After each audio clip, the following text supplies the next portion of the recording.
Role of law انگریزی میں اسے کہتے ہیں، قانون کی حکمرانی کہتے ہیں۔ سب انسان جس معاشرے میں قانون کے سامنے ایک برابر ہوتے ہیں وہ قومیں اوپر چلی جاتی ہیں۔ میرے نبی صلی اللہ علیہ وسلم نے تقریباً 1500 سال پہلے کہا کہ جو قوم میں طاقتور جب جرم کرتا ہے اس کو نہیں پکڑتی اور صرف کمزور کو پکڑتی ہیں وہ تباہ ہو جاتی ہے۔ آج اگر آپ نے ساری دنیا میں خوشحالی دیکھنی ہے اور غربت دیکھنی ہے تو ایک ہی چیز ہے جو فرق کرتی ہے، وسائل نہیں۔ جو قومیں خوشحال ہیں وہاں قانون کی حکمرانی ہے، رول آف لا ہے، انصاف ہے، اور جو تباہ ہیں وہ ساری وسائل کے باوجود جنگل کا قانون ہے، طاقت کی حکمرانی ہے، مائٹ از رائٹ ہے۔ جو طاقتور فیصلہ کرتا ہے اس ملک کی عدالتیں اس کے ساتھ کھڑی ہو جاتی ہیں۔ عدالتوں کا کام ہوتا ہے کمزور اور طاقتور کو ایک برابر رکھنا۔ حضرت ابو بکر جب خلیفہ بنے پہلی تقریر ان کی کہ میں طاقتور اور کمزور کو ایک برابر کروں گا۔ حضرت عمر خلیفہ بنے، انہوں نے واضح طور پہ کہا کہ میں انصاف کروں گا، کوئی طاقتور قانون سے اوپر نہیں ہے۔ حضرت علی خلیفہ بنے، پہلی سٹیٹمنٹ، سب کی مشن سٹیٹمنٹ تھی میں انصاف کروں گا۔ تو میرے پاکستانیوں، آج ہم ادھر کھڑے ہوئے ہیں کہ ایک طرف ایک طاقتور ٹولہ، مافیاز، جن کو عادت پڑی ہوئی ہے قانون کے اوپر رہنے کی، جب عدالتیں ان کی بات نہیں سنتی ڈنڈوں سے سپریم کورٹ کے چیف جسٹس کو اٹیک کر کے بھگایا انہوں نے، پھر پیسے چلائے باقی ججز کے اوپر، بریف کیس چلے، کوئٹہ بینچ کو خریدا گیا، ٹیلی فون کر کر کے فیصلے لیے کہ جج صاحب اس کو فلانے کو اتنی قید کرنا۔ عادت پڑی ہوئی ہے ان کو کہ اپنے ججز اپنی جوڈیشری کو کنٹرول کرے، کوئی انصاف اس ملک میں نہ آنے دیں، کیونکہ جو طاقتور مجرم ہوتا ہے وہ ہمیشہ اپنے آپ کو قانون سے اوپر رکھنا چاہتا ہے۔ مارشل لا لگتا تھا، قانون ختم، انصاف ختم۔ تو آج ہم ادھر کھڑے ہیں کہ اس وقت آئین کی پروٹیکشن کے لیے، اس کی حفاظت کے لیے ساری قوم اب اپنی عدلیہ کی طرف دیکھ رہی ہے، اور جو دوسری طرف ہے سارا جو ٹولہ جمع ہوا ہے سٹیٹس کو کا، مافیاز، جنہوں نے اس ملک کو 30 سال سے چوری کر کے لوٹا، پیسہ باہر بھجوایا، اور ان کا ایک مقصد ہے کسی طرح وہ پیسہ بچ جائے، کوئی ایسی چیز نہ ہو جائے کہ ان کا پیسہ خطرے میں آ جائے جو اتنی محنت سے انہوں نے چوری کیا۔ پہلے جنرل مشرف نے این آر او دیا ان کو، سارے جو دو پاکستان کا پیسہ تھا سرے مال کا، یہاں سے چوری ہو کے پیسہ گیا تھا، سرے مال خریدا، سوئٹزرلینڈ میں $60 ملین پڑے ہوئے تھے، ایک این آر او دے کے ان کو معاف کر دیا۔ ادھر سے ہدایبہ پیپر مل 90 کی دہائی میں $1 ارب کی کرپشن منی لانڈرنگ کی ہوئی تھی شریف خاندان نے، اس کے اوپر اس کو روک دیا ڈیل کر کے۔ کوئی حکم، کوئی جنرل مشرف یا کسی جنرل کو اختیار ہی نہیں دیا ہوا، کوئی آئین اختیار نہیں دیتا کہ آپ قوم کا پیسہ، کرپشن قوم کا پیسہ ہوتا ہے، گھر میں چوری ہوتی ہے تو میرا پیسہ ہے میں معاف کر دوں، لیکن قوم کی چوری کا پیسہ کوئی معاف نہیں کر سکتا۔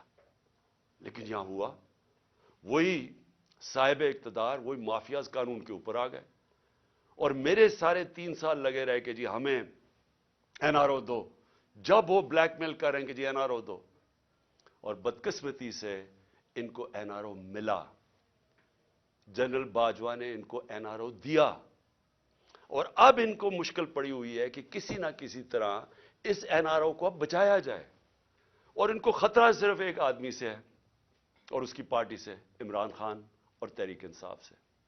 ساری کوششیں ہو رہی ہیں کہ کسی طرح عمران خان اقتدار پہ نہ آ جائے، اور اگر وہ آ گیا تو ان کا این آر او خطرے میں آ جائے گا۔ اپنی ذات کو بچانے کے لیے ملک کو تباہی کی طرف لے کے جا رہے ہیں، صرف اور صرف ذاتی مفادات کے لیے یہ جو سارا ٹولہ کھڑا ہوا ہے اور ان کے پیچھے جو لوگ ہیں وہ صرف ذات کے لیے اس ملک کو آج ادھر لا کے انہوں نے کھڑا کر دیا. اور وہ میں بتاؤں گا کہ ہم کھڑے کدھر ہیں آج. مجھے افسوس سے کہنا پڑتا ہے کہ ہمیں پتا تھا یہ ہونا ہے. یہ ساروں کو نظر آ رہا تھا کہ یہ آئیں گے, ان کا کوئی مقصد پاکستان کی بہتری نہیں ہے.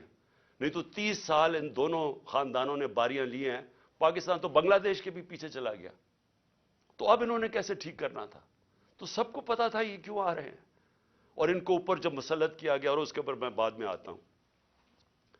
تو میں آج پہلے تو اپنی عدلیہ کو اپنی قوم کی طرف سے خراج تحسین پیش کرتا ہوں کہ ہماری ساری امیدیں اب پاکستان کی عدلیہ سے.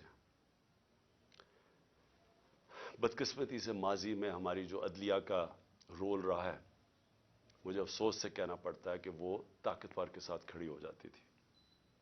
انہوں نے کمزور کا ساتھ نہیں دیا. انہوں نے ہمیشہ وہ جو نظریہ ضرورت, ڈاکٹرن آف نیسیسٹی, اس کے تحت انہوں نے بدقسمتی سے ہماری جمہوریت کو بھی نقصان پہنچایا.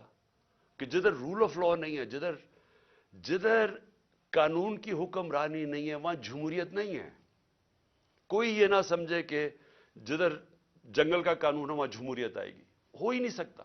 الیکشن تو ساری دنیا میں ہوتے ہیں. کون سے ڈکٹیٹر نے الیکشن کروائے؟ کون سی ڈیولپنگ دنیا میں الیکشنز نہیں ہوئے؟ لیکن جمہوریت نہیں ہے وہاں. کیونکہ جمہوریت تو آتی تب ہے جب رول آف لا ہو, اور رول آف لا آنے ہی نہیں دیا یہاں.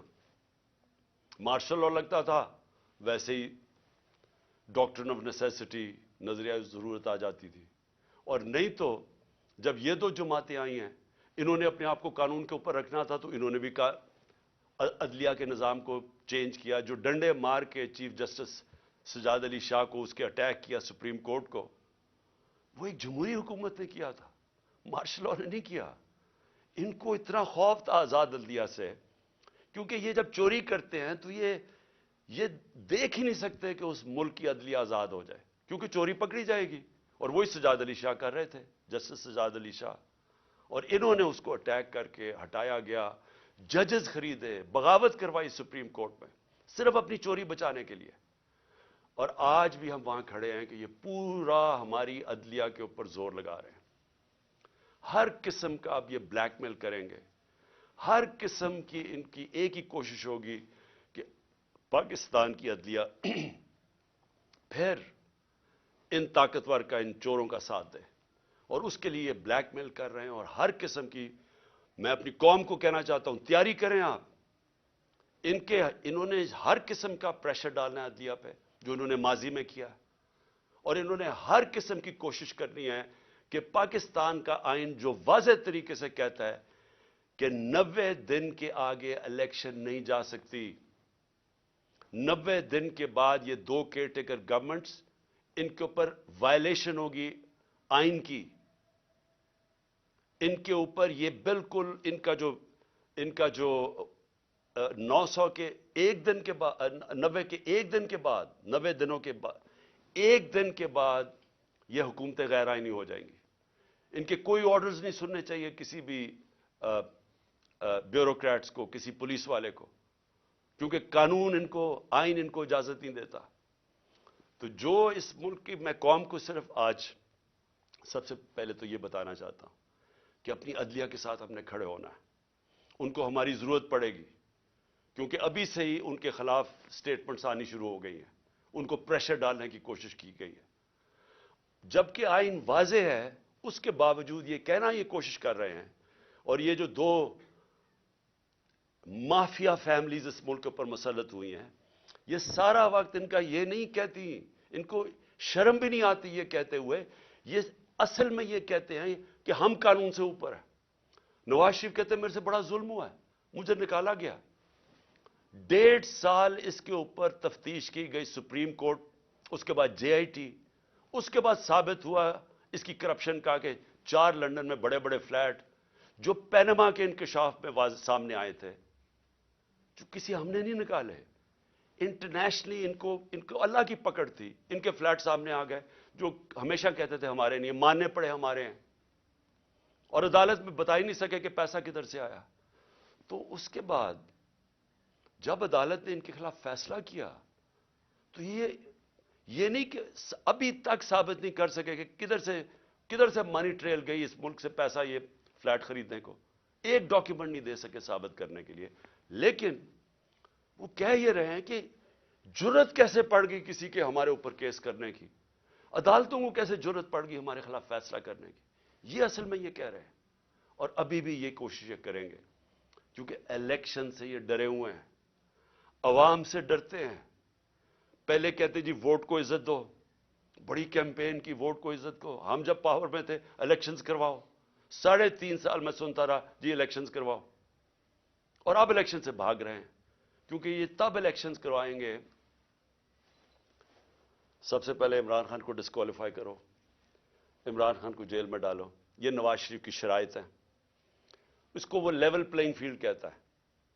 خود پکڑا گیا ہے اربوں روپے کے وہاں پراپرٹیز میں بیٹھا ہوا ہے, ثابت نہیں کر سکتا.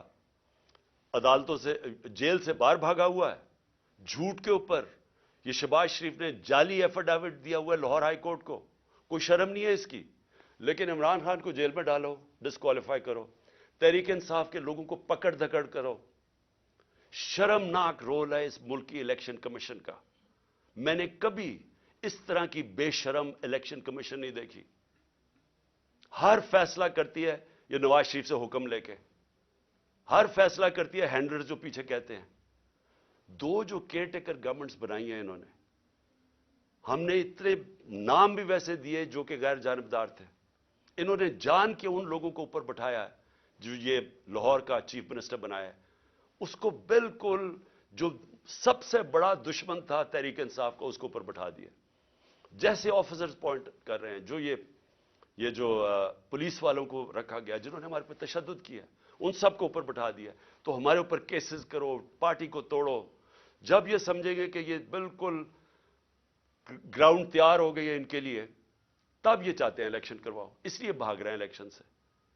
اور میں ویسے ان کو کہتا ہوں کہ جتنی بھی دیر آپ کر لیں رزلٹ وہی نکلنا ہے, جتنی دھاندلی کر لیں رزلٹ وہی نکلنا ہے. لیکن ملک تباہ ہو رہا ہے. ہماری ساری کوشش یہ تھی کہ الیکشنز ابھی اس لیے ہم کروانا چاہتے تھے کہ الیکشن ایک ہی طریقہ اس دلدل میں جو ملک پھنسا دیا اس سے نکلنے کا, اور تو دوسرا راستہ ہی کوئی نہیں ہے. تو ہم اپنے ملک کے لیے اپنی 2 گورنمنٹس ڈیزالو کرتے ہیں اپنے ملک کی خاطر, کہ کسی طرح ہم جو یہ ادھر پہنچا دیا انہوں نے پاکستان کو, کہ اس ملک کی 75 سالہ تاریخ کے اندر کبھی ملک کے یہ حالات نہیں تھے جو آج ہیں. کسی سے پوچھیں یا چھوڑیں کہ میں عمران خان کیا کہہ رہا ہے, میں چاہتا ہوں کہ کسی اکانومسٹ سے پوچھ لیں, کوئی غیر جانبدار لوگ ایکسپرٹس ہوں پالیٹکس کے, اکنامکس کے, ان سے تو پوچھیں کہ کبھی پاکستان کے یہ حالات تھے. اور کوئی آگے روشنی بھی نہیں نظر آ رہی. جتنی دیر یہ بیٹھے رہیں گے یہ اور ہم ڈوبتے جا رہے ہیں. میرے پاس اعداد و شمار ہیں, میں یہ پھر سے اپنی قوم کو بتانا چاہتا ہوں کہ یہ جو حالات آج ہیں, کیسے اس ملک کا تنخواہ دار طبقہ اب گزارا کرے گا. اور ابھی شروعات ہیں, ابھی جو IMF کے ساتھ انہوں نے طے کیے کنڈیشنز, اس کے بعد جو اب لہر آنے لگی ہے مہنگائی کی, کیسے, میں تو ابھی بتاؤں گا جو آج حالات ہیں, ابھی مزید جو آگے ہوں گے وہ کیسے وہ برداشت کریں گے وہ لوگ. تو میں سب سے پہلے دوسری بات جو آج میں کرنا چاہتا تھا, ہمارے پرانے آرمی چیف, انہوں نے ایک صحافی کو ایک انٹرویو دیا اور اس نے پھر کالم بھی لکھی. اس میں اس نے 2-3 چیزیں ایسے کہیں, تو میں صرف ان کے اوپر بات کرنا چاہتا ہوں کہ اگر ہمارے ملک نے اب اس دلدل سے نکلنا ہے تو پاکستان کو ایسے ہمیں چلانا پڑے گا جو اب تک ہم نہیں چلا پا رہے. اور اس کے لیے سب سے پہلی چیز ہوگی رول آف لا. جب تک ہم سب کو قانون کے نیچے نہیں رکھتے, جب تک آئین کے دائرے میں رہ کے ادارے اور لوگ کام نہیں کرتے, اس سے اب ہم نہیں نکل سکتے.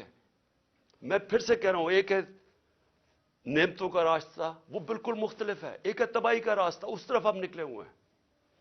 تو یہ جو آرمی چیف نے، ایکس آرمی چیف نے باتیں کی.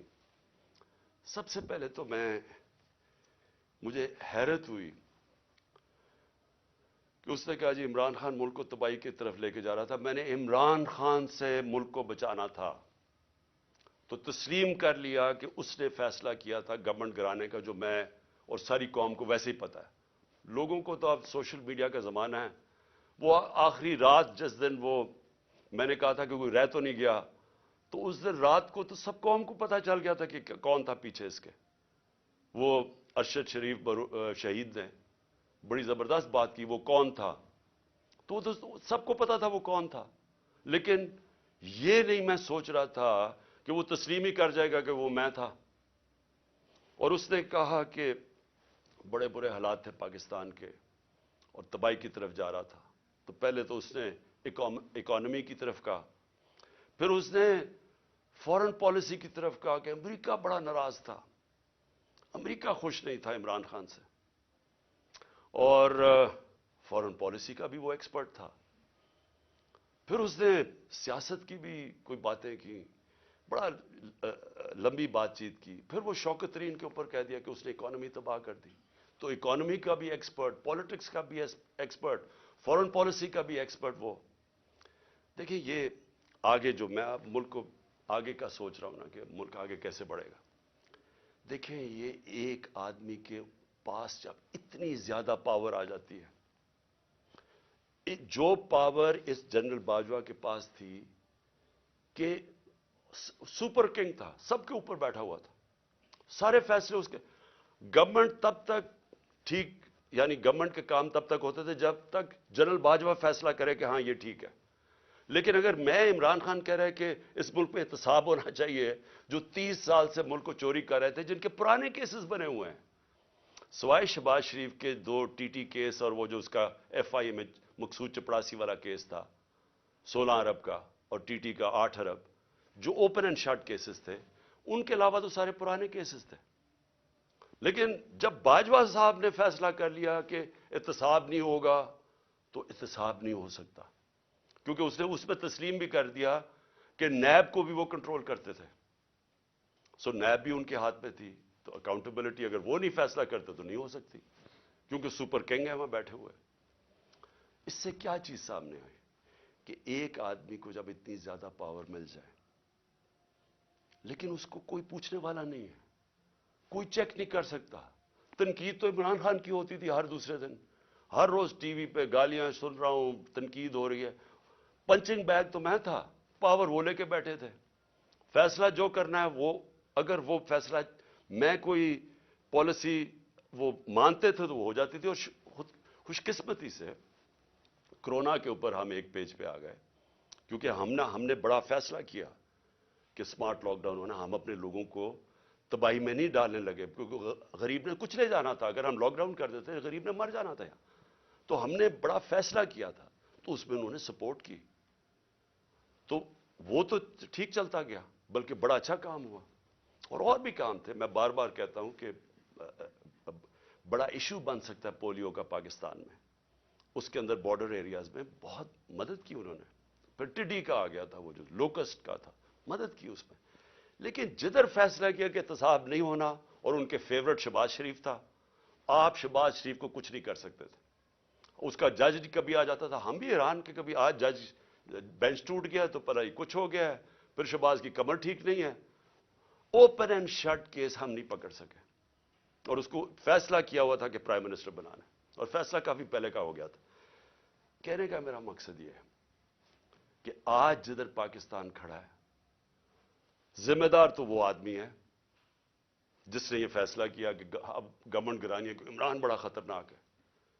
لیکن قوم آج سارا اس فیصلے کی، قوم جو تباہی ہوئی ہے ملک کے اندر، اب قوم اس کا بوجھ برداشت کر سکتی ہے. تو کوئی پوچھنے والا نہیں ہے، کوئی انکوائری نہیں ہوگی کہ کس طرح فیصلہ کیا. ہر دنیا کے اندر جب بھی کوئی ذمہ داری لیتا ہے، اسی کے پاس اتھارٹی ہوتی ہے اور اسی سے پوچھا جاتا ہے، وہ آنسربل ہوتا ہے. لیکن یہ آدمی آنسربل ہی نہیں کسی کا، جو مرضی. فیصلہ ٹھیک ہو گیا تو کریڈٹ لے لیا، میں نے یہ کر دیا. جب غلط ہوا تو ذمہ دار عمران خان تھا. اور آج کون ذمہ دار ہے؟ میرا سوال یہ ہے کہ چلتی ہوئی اکانومی کو جو آج اس نے یہاں پہنچایا ہے, اس کا کون ذمہ دار ہے؟ یہ کہتے ہیں نا جی کہ بڑے برے حالات تھے. میں آپ کو آئی ایم ایف فروری 2022 میں, آج سے 1 سال پہلے, پاکستان کی اکانومی کے اوپر وہ کامنٹ کرتے ہیں, سمری بناتے ہیں, ایگزیکٹو سمری. وہ کیا کہتا ہے؟ 4 چیزیں کہتا ہے پاکستان کی. 1 سال پہلے, ہماری حکومت گرانے سے 1.5 مہینہ پہلے, وہ کہتا ہے کہ پاکستان کی اکانومی واز گروئنگ فاسٹ, تیزی سے ہماری دولت میں اضافہ ہو رہا تھا. سسٹینیبل, کہ یہ سسٹین کر سکتی تھی, یعنی یہ ایک ون آف نہیں ہے, یہ کوئی تکا نہیں لگا, یہ سسٹین کرنی تھی, یعنی اسی طرح چلتے رہنا تھا. اور اس میں وہ کیا کہتا ہے یہ بھی ذرا سنیں. وہ کہتا ہے کہ 7 سالوں کے اندر پاکستان کی جو مڈل کلاس میں اضافہ ہوگا, یعنی جو مڈل کلاس, جو جن کے حالات بہتر ہوں گے, وہ 6 کروڑ لوگ اوپر جائیں گے, مڈل کلاس بنیں گے پاکستان کی. آئی ایم ایف کہہ رہا ہے. پھر کہتا ہے انکلوسو. انکلوسو کا کیا مطلب ہے؟ کہ صرف امیر امیر نہیں ہو رہا. انہوں نے کہا کہ سارا آبادی اس کے اندر شامل تھی. غریبوں کے لیے ہیلتھ کارڈ, لانسٹ جو کہ دنیا کی لیڈنگ میڈیکل جرنل ہے, جو کہ ساری دنیا کے ٹاپ ڈاکٹرز وہ جرنل پڑھتے ہیں, جس کو لانسٹ کہتے ہیں. لانسٹ پاکستان کے ہیلتھ کارڈ کی تعریف کر رہا تھا, اور وہ تعریف اس لیے کر رہا تھا کہ پہلے تو یہ نچلے طبقے کو پہلی دفعہ ایک انشورنس ملی کہ غریب گھرانہ کسی بھی ہسپتال میں جا کے اپنا 10 لاکھ تک علاج کروا سکتا تھا. یہ انہوں نے, لانسٹ لکھتا ہے کہ ہمارے سے بہت امیر ترین ملکوں کے پاس بھی یونیورسل ہیلتھ کوریج نہیں تھی جو پاکستان میں تھی. اور اس کا جو دوسرا کیا پہلو تھا کہ ہمارے جو پرائیویٹ سیکٹر ہے, جو دیہاتوں میں نہیں جاتا, جو ہمارے گورنمنٹ ہاسپٹلز ہیں وہاں دیہاتوں میں ڈسٹرکٹ ہاسپٹلز خالی پڑے ہوتے ہیں, ڈاکٹرز نہیں جاتے, نرسز نہیں جاتے, وہاں سارے بیچارے ادھر سے اٹھ کے لوگ آ جاتے ہیں ڈویژنل ہیڈ کوارٹرز یا بڑے شہروں میں. تو پہلی دفعہ پرائیویٹ سیکٹر دیہاتوں میں جا رہا تھا. انہوں نے چھوٹے چھوٹے ہاسپٹلز بنانے شروع کر دیے ہیلتھ کارڈ کی وجہ سے. تو ایک ہیلتھ کوریج کا نیٹ ورک بن رہا تھا پاکستان میں, جو کہ انہوں نے آ کے ختم کیا. اور کیوں کیا؟ کیونکہ وہ مریم کی وہ آڈیو لیکس, اس میں وہ کہتی ہے کہ عمران خان کو فائدہ نہ ہو جائے. اپنے تو کھانسی بھی ہو اور زکام بھی ہو تو باہر چلے جاتے ہیں سارا ٹبر علاج کروانے کے لیے. تھوڑی سی چیز ہو پتہ چلتا ہے جی اب پھر لندن پہنچ گئے علاج کروانے کے لیے. اور کوئی ایسا دو دنیا میں صرف ملک ہیں جو کہ مریم بی بی کا صرف علاج ہو سکتا تھا, وہاں اور کوئی دنیا میں ہو ہی نہیں سکتا تھا. لیکن عام آدمی کا کبھی سوچا کہ غریب گھرانے کے اندر جب ایک بیماری آ جاتی ہے تو پتہ ہے کہ ان کے اوپر کیا گزرتی ہے؟ سارا خاندان غربت کی لکیر کے نیچے چلا جاتا ہے. یہ ساری ریسرچ شو کرتی ہے کہ ایک بڑی بیماری وہ لوگ جو غربت کی لکیر سے اوپر ہوتے ہیں, ایک بیماری ان کو نیچے لے جاتی ہے غربت کی لکیر سے. تو انہوں نے آ کے وہ ہیلتھ کارڈ ختم کیا جو کہ ہمارا, جب وہ کہتے ہیں نا سسٹین, جب انکلوسو کا مطلب ہوتا ہے کہ وہ ساری قوم کو لے کے, جب ملک میں دولت میں اضافہ ہو رہا ہے تو لوگوں کو بھی ساتھ ہم لے کے چل رہے تھے. پھر احساس پروگرام, دنیا نے ایکنالج کیا پاکستان کا احساس پروگرام جو نچلے طبقے کے لیے تھا. اور یہ اسٹینفورڈ یونیورسٹی, امریکن یونیورسٹی کی ریسرچ ہے کہ پاکستان ایک فلاحی ریاست کی طرف جا رہا تھا احساس پروگرام کی وجہ سے. ورلڈ بینک سب نے تعریفیں کی پاکستان کے احساس پروگرام جو کہ انکلوسو ریسورس تھی. تو یہ آئی ایم ایف کہہ رہا ہے کہ پہلے تیزی سے بڑھ رہی ہے, پھر سسٹینیبل ہے, یعنی یہ چلتی جائے گی. اور انہوں نے کہا کہ 6 کروڑ لوگ اس میں آ جائیں گے مڈل کلاس میں اوپر. پھر وہ کہتا ہے انکلوسو ہے کہ وہ صرف ہم نے امیروں کا نہیں سوچا, نیچے سے بھی اٹھا رہے ہیں, جس میں کامیاب پاکستان بھی تھا, کامیاب جوان تھا نوکریاں دینے کے, اور جاب رچ کہ ہم روزگار پیدا کر رہے ہیں, یعنی ہم نوکریاں دے رہے تھے, امپلائمنٹ بڑھ رہی تھی پاکستان میں.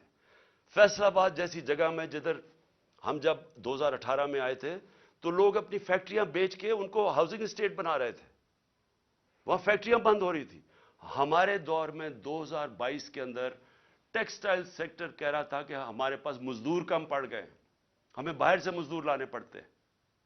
اور آج جا کے ذرا فیصل آباد میں پوچھیں کہ حالات کیا ہیں بے روزگاری کے۔ تو میں اب اس کے بعد صرف 2-3 اور چیزیں کہنا چاہتا ہوں، اور میں یہ اس لیے کہنا چاہتا ہوں کہ یہ ملک کو بچا رہے تھے، جنرل باجوہ عمران خان کو ملک سے بچا رہے تھے، تباہی سے بچا رہے تھے۔ تو یہ ذرا تباہی کا ذرا میں صرف قوم کے سامنے رکھنا چاہتا ہوں کہ 10 مہینے کے اندر کیا ہوا ہے پاکستان میں۔ جو اس ملک کے اندر مہنگائی ہوئی ہے، انفلیشن ہوئی ہے، اگر آپ کے ایک نچلے طبقے کے خاندان کے پاس اگر 30,000 روپے ان کی آمدنی تھی، اگر 30,000 آمدنی تھی پچھلے سال کی اپریل میں، آج اس کی خریدنے کی کیپیسٹی کہ وہ کتنی چیزیں خرید سکتا ہے، وہ رہ گئی ہے 20,000۔ اور لوگوں کی آمدنی سے 10,000 30,000 میں 10,000 روپیہ غائب ہو گیا مہنگائی کی وجہ سے۔ اور وہ کیوں ہے؟ میں ذرا پھر سے لوگوں کو بتانا چاہتا ہوں کہ وہ ملک کو جو بچایا جا رہا تھا عمران خان سے، وہ ذرا دیکھیں کہ بچا کے کیا کیا ملک کے ساتھ۔ اور ابھی IMF کی جو اگریمنٹ ہوئی ہے، یہ مہنگائی ابھی آنی ہے مزید، جو روپیہ گرا ہے اس کی اور مہنگائی آنی ہے، لیکن ابھی تک جو مہنگائی ہے میں صرف اپریل سے اب تک آپ کو بتا دوں۔ آٹا، بنیادی چیز جو ایک انسان استعمال کرتا ہے، عام آدمی، 1170 روپیہ تھا 20 kg آٹا ہمارے دور پہ، آج وہ چلا گیا 2400 پہ، دگنا ہو گیا۔ گھی 470 روپے، 470 روپے کا جو گھی پر kg تھا ہمارے دور پہ، آج 550 پہ چلا گیا kg۔ لیکن جو سننے والی چیز ہے وہ ہم امپورٹ کرتے ہیں پام آئل۔ پام آئل کی قیمت انٹرنیشنل منڈی کے اندر آدھی ہو گئی ہے، اس کا کوئی فائدہ پاکستانیوں کو نہیں ہوا، کیونکہ یہاں مزید تقریباً 100 روپے اور مہنگا ہو گیا kg پہ۔ چکن، مرغی جو ہم استعمال کرتے ہیں، 268 روپے kg تھا ہمارے زمانے میں، آج 415 پہ پہنچ گیا۔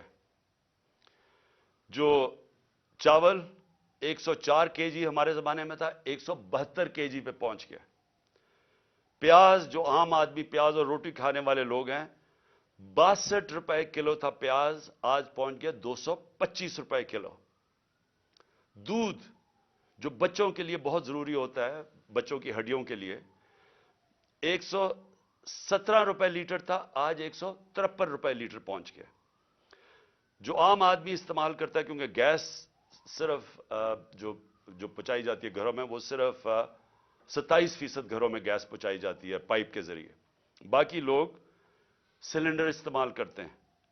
تو جو ہمارے زمانے میں 2470 روپے سلنڈر تھا، 2470 روپے کا سلنڈر، وہ آج 3400 روپے پہ پہنچ گیا، 3400 روپے پہ۔ بجلی 16 روپے یونٹ ہمارے دور میں تھا، آج 36 روپے یونٹ پہ پہنچ گئی ہے۔ پٹرول 150 روپے کا تھا، آج 250 روپے پہ پہنچ گیا۔ ڈیزل 145 روپے کا تھا، 263 روپے پہ پہنچ گیا۔ ڈالر، اور جس کی وجہ سے بہت جو مہنگائی آ رہی ہے، 178 روپے ڈالر تھا ہمارے دور میں، آج 270 پہ پہنچ گیا، اور اس کا بھی ایفیکٹ آنے والا ہے۔ میں اس لیے بھی آج یہ اپنی قوم سے کہنا چاہتا ہوں کہ دیکھیں آگے جس طرح ملک چلے گا، بند کمروں میں ایک آدمی فیصلہ کرے گا تو یہ نتیجہ ہوگا۔ اس کے پاس اتنی پاور ہے کہ وہ عقل کل بن گیا، ہر چیز کا وہ ہر فن مولا بن گیا۔ فارن پالیسی تو وہ جانتا ہے، اکانومی وہ سمجھتا ہے، شوکت ترین کے اوپر وہ کامنٹ کر سکتا ہے کہ جی وہ شوکت ترین نے یہ کیا تو وہ کیا۔ آپ کو پتا کیا اکنامکس کا؟ اور آپ بتائیں نا کہ اب یہ جو اکانومی پہنچی ہے، اب اس کے کون ذمہ دار ہے؟ اور پھر پولیٹیکل سچویشن کے اوپر وہ بات کر رہا ہے کہ جی فلانے کو چیف منسٹر ہٹا دو تو اس کو لگا دو، جس کو لگا رہا ہے وہ لینڈ مافیا کا حصہ ہے، اس کو لگا دو۔ فیصلے سب کر رہا ہے، لیکن ذمہ داری کوئی نہیں ہے۔ ذمہ داری عمران خان کی ہے،